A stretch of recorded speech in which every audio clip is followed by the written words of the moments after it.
মাকে হাসপাতালে দেখতে গিয়ে গার্ডের হাতে মার খেতে হলো, এমনই নির্মম ঘটনার সাক্ষী আজ হাবড়া হাসপাতাল। আসল ঘটনা কি হয়েছিল জানুন। হাসপাতালে গার্ডের হাতে মার খেতে হলো পেশেন্টের বাড়ির লোকজনকে। ঘটনাটি ঘটেছে উত্তর 24 পরগনা জেলার হাবড়া থানার অন্তর্গত হাবড়া স্টেট জেনারেল হাসপাতালে। জানা যায় মায়া দে এবং কোমল দে দুজনেই গেছিলেন তার মাকে হাসপাতালে দেখতে, আর তারপরেই হাসপাতালে ঢুকতে না দেওয়া নিয়ে ঝগড়া ঝামেলা শুরু হয় সিকিউরিটি গার্ডের সঙ্গে, এবং তারপর হঠাৎই ধাক্কা দিতে শুরু করে হাসপাতালের সিকিউরিটি গার্ড হিমাংশু দেবনাথ এবং কলার ধরে টানতে টানতে ভেতরের দিকে নিয়ে গিয়ে মারধর করে ওই গার্ড। গার্ডের কঠিন শাস্তির দাবিতে হাবড়া থানায় অভিযোগ দায়ের করা হয়। ঘটনা সম্পর্কে বিস্তারিত জানালেন আহত কোমল দে। তিনি কি বলেছেন শোনাবো। আমার শাশুড়ি মা অ্যাডমিট আছে দুদিন ধরে। আজকে ডিসচার্জ হওয়ার কথা, 4টের সময় ডিসচার্জ দেবে। তবে এটা 12টা সাড়ে 12টার সময় ঘটনা। তখন আমার বাড়িতে দক্ষিণ আমরা চিন্তা করলাম এখন বাড়ি চলে যায়, 4টের সময় তখন কী করবো। আমার মিসেস ছিল পেশেন্টের কাছে, আর আমি আমার শালা ছিলাম বাইরে। তাই আমি ওই গেটম্যান যে কর্মরত ছিলেন ওনাকে বললাম যে আপনি আমাকে একটু যেতে দেবেন নাকি আপনি একটু ডেকে দেবেন পেশেন্ট পার্টিকে। উনি তখনই আমার পরে চড়া হয় আর উল্টোপাল্টা করা চালু করেন। আপনি আমার ইয়ে নাকি আপনাকে কেন আমি ডেকে দিতে যাবো কেন বলো। আমি দু কথা বলেছি, বলাতে উনি আমাকে মারধর চালু করে এবং মারে, টেনে ধরে নিয়ে মারে। আমার মিসেস তখন চলে আসে, মিসেসকে ধরে একটা বছর মারে, ঠিক আছে, মিসেস পড়ে যায়। এই হচ্ছে কেস।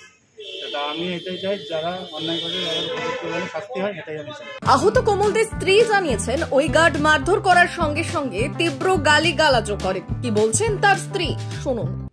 যে ডিসচার্জ আছে তা আমাদের যদি ভেতরে ঢুকতে দিন, আমার ভেতরে লোক আছে ওদের ডাকবো।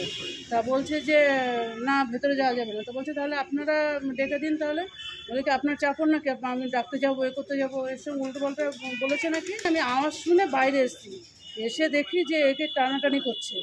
তখন এ চলে যাচ্ছে, ও দৌড়ে এসে উল্টো ওকে টেনে নিল, কলার ধরে টেনে নিয়ে এবার ডাকলো। আরও স্টাফরা ছিল যারা গেটম্যান, আরও 3-4 জন, ওরা ছুটে আসলো।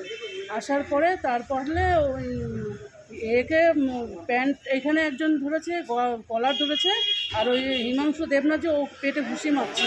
একটা দেয়াল ছিল, দেয়ালে ঠেসে ধরে রেখেছে। আমি আরও 4-5টা মহিলা ওদের ঠেকানোর চেষ্টা করছে, আর আমি তো ওই অবস্থা দেখে আমি দৌড়ে এসে আমিও টানাটানি করছি, ওদের সঙ্গে পারছি না। করলে আমাকে ধাক্কা মেরে ফেলে দিয়েছে, ফেললে আমি আবার উঠেছি, উঠে আমি আবার উল্টো ওদের টেনে নিয়ে আসার চেষ্টা করছি।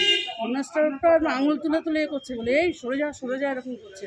আর তুই দেখবি তোর মহিলা স্টাফ দিয়ে তোকে পিটাবো, আমাদের এখানে মহিলারাও আছে, মহিলারা দিয়ে তোকে মার খাওয়াবো। এই বিষয়ে হাবড়া চেয়ারম্যানের সাথে কথা বললে তিনি জানান, যদি এরকম ধরনের দুর্ঘটনা ঘটে থাকে তাহলে এটা দুর্ভাগ্যজনক। পেশেন্ট দেখার জন্য একটা নির্দিষ্ট সময় আছে, কিন্তু মাঝে মাঝে পেশেন্টদের বাড়ির লোকজন জোর করে ঢুকতে চায়, সেটা নিয়ে একটু সমস্যা তৈরি হয়। আমি বলবো যে সবাইকে নিয়ম কানুন মেনে পেশেন্টের সাথে দেখতে যাওয়া উচিত। যদি কোনো হাসপাতালে সিকিউরিটি গার্ড অসভ্যতামি করে থাকে আমি সেটা খোঁজ নিয়ে দেখবো, এবং আগামীতে যেন এরকম ঘটনা না ঘটে সেদিকেও নজর রাখবো। আপনাদের কাছ থেকে আমি শুনলাম, যদি এই ধরনের ঘটনা ঘটে থাকে তাহলে দুর্ভাগ্যজনক। কিন্তু একটা সমস্যা আছে যে পেশেন্ট পার্টিদের তো পেশেন্টকে দেখার নির্দিষ্ট সময় আছে, সেই সময় ছাড়াও অনেকে জোর করে ঢুকতে যান, তখন অনেক সময় সমস্যা তৈরি হয়। আমি সকলকে অনুরোধ করব যে নির্দিষ্ট নিয়মকানুন মেনেই সকলকে হাসপাতালে তাদের পেশেন্টদের সঙ্গে দেখা করতে যান। আর যদি আমার কোনো ওখানকার সিকিউরিটি গার্ড যদি কোনো অসভ্য আচরণ করে থাকে ডেফিনেটলি খোঁজখবর নিয়ে দেখবো এবং তাদের ভবিষ্যতে না হয় সেদিকে লক্ষ্য রাখবো। এই বিষয়ে স্থানীয়দের দাবি, হাবড়া হাসপাতালে মাঝে মধ্যে এই ধরনের ঘটনা ঘটে। ব্যুরো রিপোর্ট, ভুবনগ্রাম সংবাদ।